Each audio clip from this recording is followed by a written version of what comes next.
What happened that night was something I never saw coming. It was one of the strangest and most unforgettable nights of my life. It started like any other quiet evening in our home, as the house carried its usual calm after dinner, the faint hum of the dishwasher in the kitchen, the soft creak of the old wood.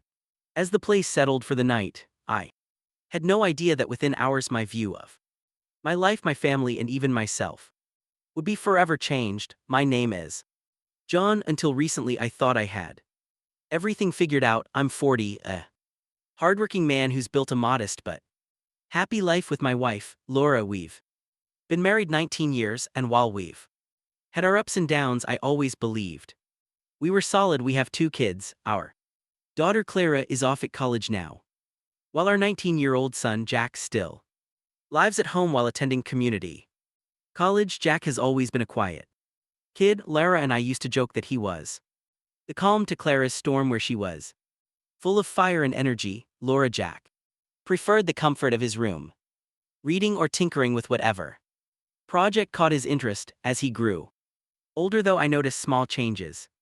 His shy smiles became quick glances, and sometimes I'd catch him watching me with an expression I couldn't quite place, like he was searching for something. I chalked it up to growing pains. Laura had been out of town for a few days on one of her frequent work trips. That evening it was just Jack and me.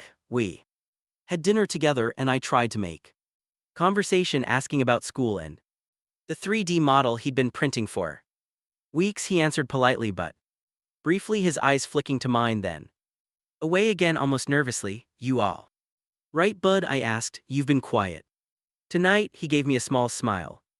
Yeah, just tired. I didn't push. Jack had always been private, and I figured he'd open up when he was ready. Later I went to bed. Laura's side of the bed felt emptier than ever. I missed her presence, the warmth beside me, the quiet sound of her breathing as she drifted off, but sleep wouldn't come. It was just after midnight when I heard it. A sound from downstairs. At first I thought it was the house settling, but then I heard it again. Slow, deliberate footsteps. I got up, my heart pounding, and stepped into the hallway. Jack's bedroom door was wide open. He was nowhere in sight. I turned off the lights, closed my eyes, and the soft, familiar hum of the house lulled me toward sleep. Sometime in the night, I stirred to the faintest creak of my bedroom door. I squinted into the darkness, my heartbeat quickening. The room was silent except for my own breathing and a faint rustle of fabric. As someone stepped closer. Laura, I mumbled, my voice still heavy with sleep. Maybe she'd come home early. Surprising me, no answer. The mattress dipped slightly as someone sat at the edge of the bed. My foggy mind tried to make sense of it, but before I could fully wake, I felt a light touch on my leg. It was familiar. Laura often rested her hand on my arm or leg, her quiet way of saying she was there, but this touch lingered just a little too long, too cautious, as if trying to imitate her, but not quite getting it right. I opened my eyes. Moonlight spilled faintly through the blinds, and my heart froze. It wasn't Laura, it was Jack. Jack. My voice carried both confusion and unease. What are you doing? He didn't move, his hand still resting lightly on my arm. His face was half in shadow, but I could see the uncertainty in his eyes. His lips parted like he wanted to speak, but nothing came out. Is everything okay? I asked, sitting up, pulse pounding.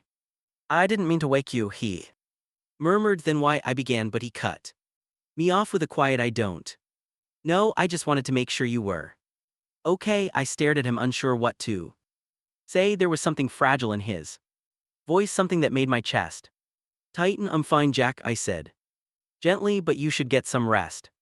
It's late. For a moment he didn't move, then he stood slowly, shoulders slumped. Yeah, sorry, I'll go. I watched him leave, a strange mix of concern and guilt twisting in my stomach. I lay back down, staring at the ceiling, questions swirling. What had that been about? Had it left me so unsettled? But the strangest part, it didn't end there. The next morning I woke earlier than usual. I hadn't slept much. My mind kept replaying the way Jack sat on the bed, the hesitation in his voice, the strange weight of that moment. By the time I went downstairs, he was already at the table, coffee in hand. Scrolling through his phone, he glanced up at me. His expression was calm, but there was a tightness in his posture. Morning, I said lightly. You're up early? Yeah, he replied softly. Couldn't sleep. I hesitated, then poured my coffee and sat across from him. Jack. About last night, I'm sorry, he interrupted, his voice sharper than I expected. I didn't mean to startle you. Shouldn't have come in. It's okay, I replied quickly. I was worried.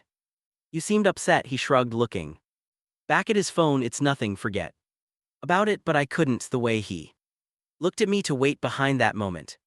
It was too deliberate to dismiss, and deep down I knew this wasn't the end of it. The rest of the day passed quietly. Jack stayed in his room for most of it, and I kept myself busy with chores and errands, hopping to shake off the lingering unease from the night before.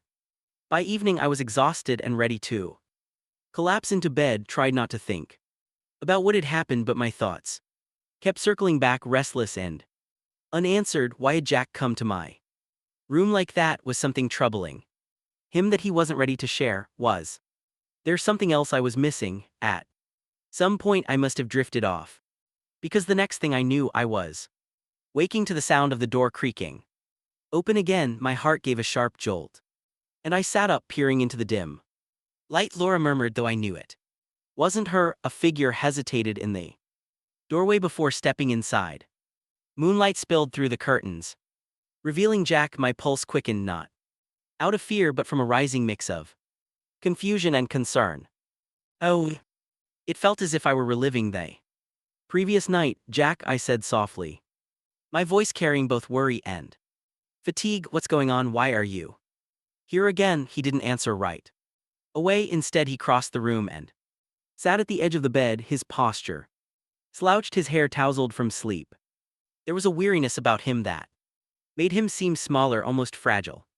I'm sorry, he said quietly, his eyes fixed on the floor. I know this is strange. I just didn't want to be alone. Why? I asked, my tone gentler now. Talk to me, Jack. What's happening? He hesitated, his hands fiddling with the hem of his shirt. I don't know. With Mom gone and Clara not here, the house feels so empty. I guess I just wanted to feel close to someone. Words landed heavier than I expected. I'd been so caught up in my own loneliness during Laura's absence that I hadn't stopped to think about how Jack might be feeling.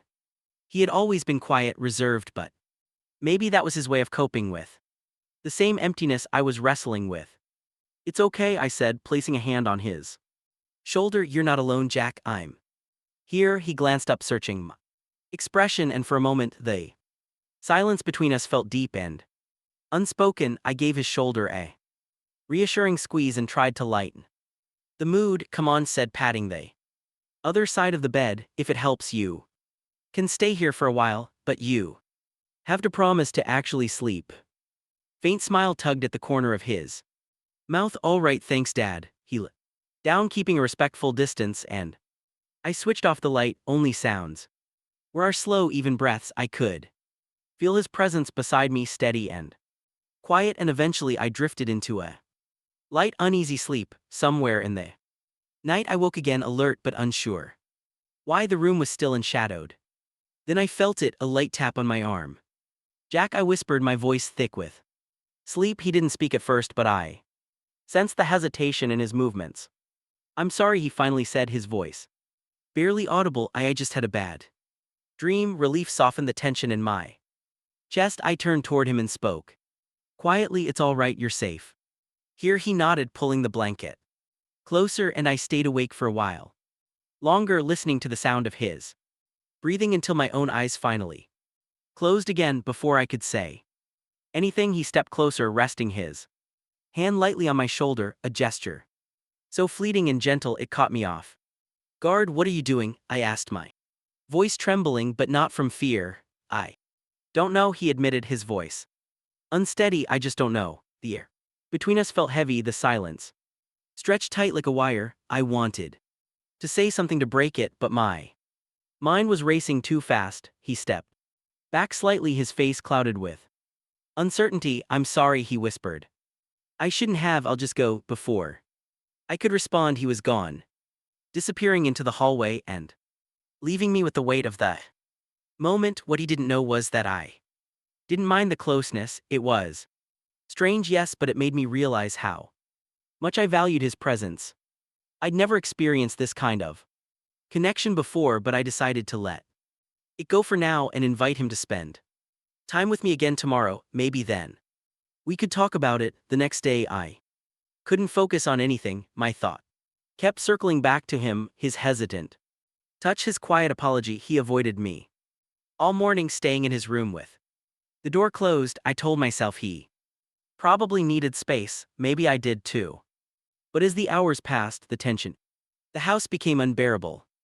By my afternoon, I found myself standing outside his door, my hand hovering inches from the wood. For a moment I considered walking away, but instead I knocked softly. "Can we talk?" I called, trying to keep my voice steady. There was a pause, then footsteps. When he opened the door, his usual guarded look was gone, replaced with something softer, more vulnerable. "Hey," he said, quietly, stepping aside to let me in. I entered, taking in the neat, orderly room, but the air felt hesitant, almost fragile. He gestured for me to sit, and I did, though my nerves were telling me to leave. "I just wanted to check in," I began. "About last night." He winced slightly. "I'm sorry, I know it was awkward. I shouldn't have." "It's okay," I interrupted gently. "I'm not upset. I just want to understand what's going on. I want to tell you something." He fidgeted with his hands. "I guess I just feel really alone sometimes, and when the house is quiet, it's like the walls are closing in, even when you're here." His words hit harder than I expected. I'd always tried to be there for him, but hearing he still felt alone stung. "I'm sorry if I've made you feel that way," I said softly. "You're not alone. I'm here for you always." He nodded but kept his eyes down. "I know, it's just not the same." "Hey, what do you mean?"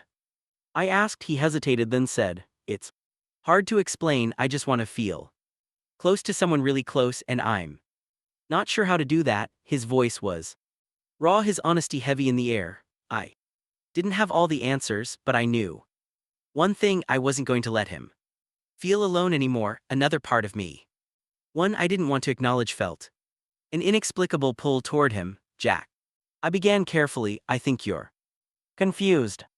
"It's normal to feel." "I'm not confused," he said firmly, cutting me off. His eyes locked on mine with a quiet intensity that made my chest tighten. "I know what I feel. I know it's not normal, but I can't help it." I opened my mouth to respond, but the words wouldn't come.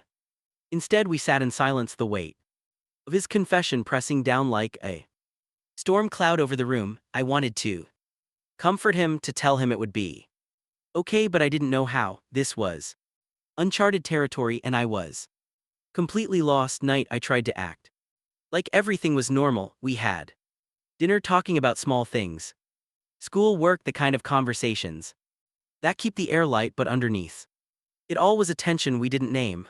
I could feel his gaze on me when I looked away, and it left me unsettled in ways I couldn't explain. When I went to bed, I couldn't shake the feeling that the night wasn't over.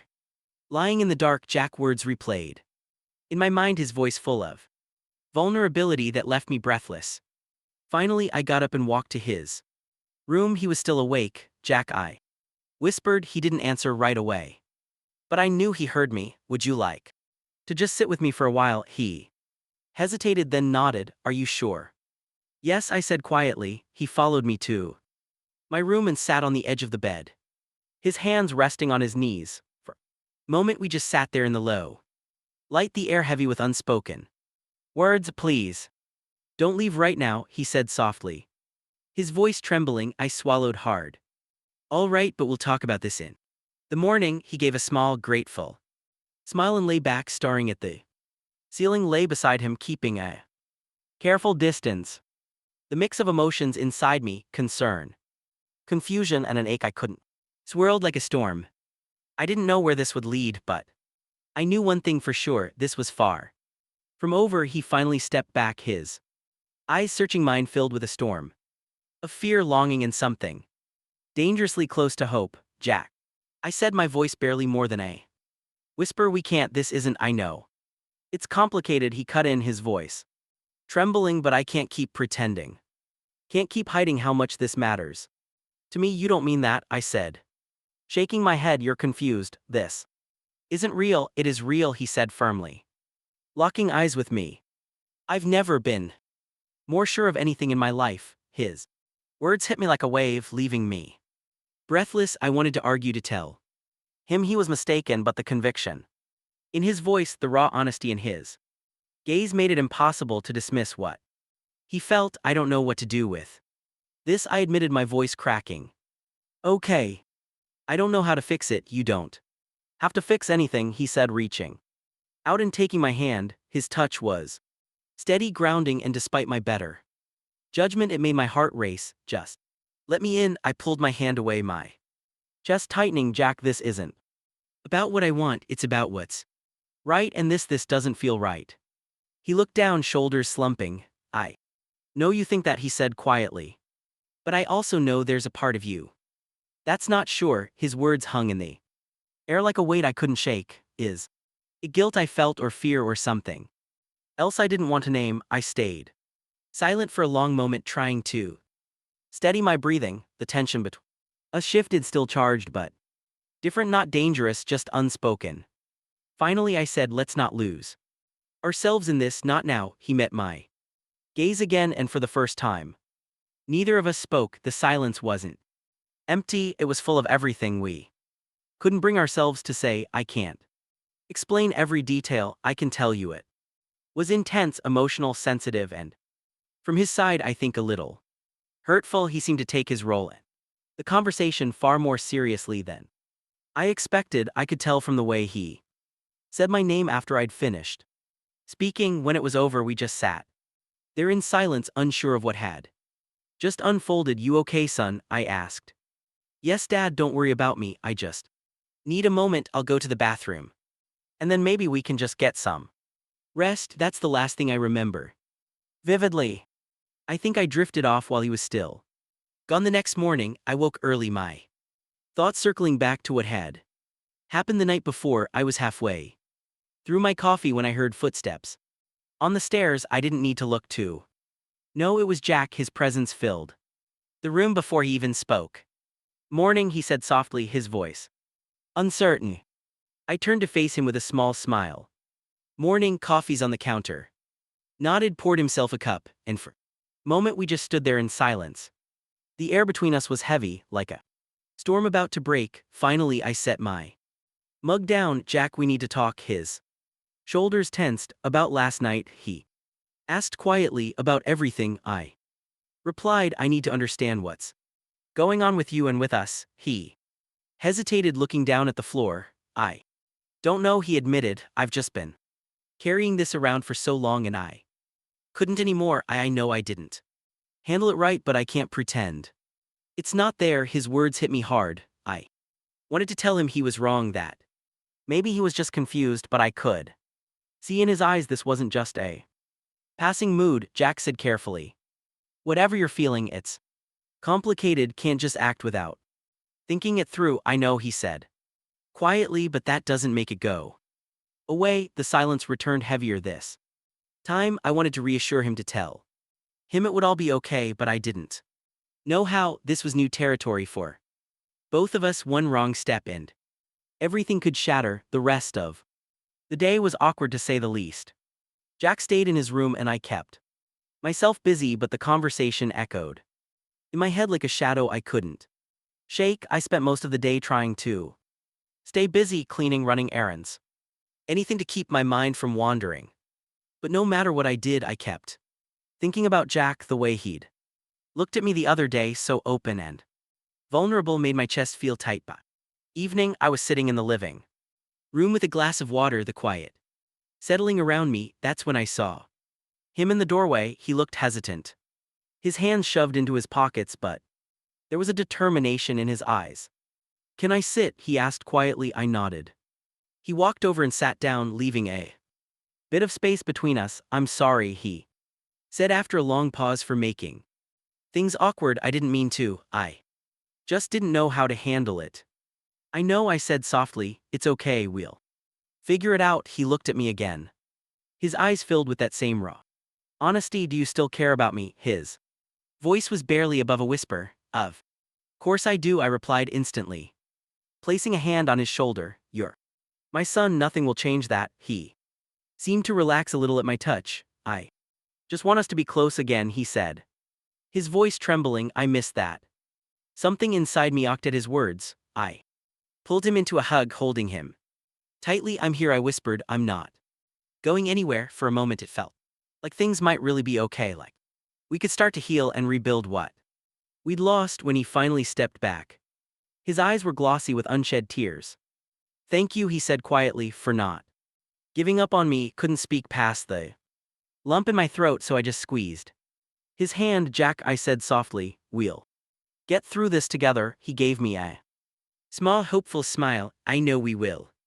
As he walked away, I knew our journey wasn't over, but for the first time in a long while, I felt we might actually make it.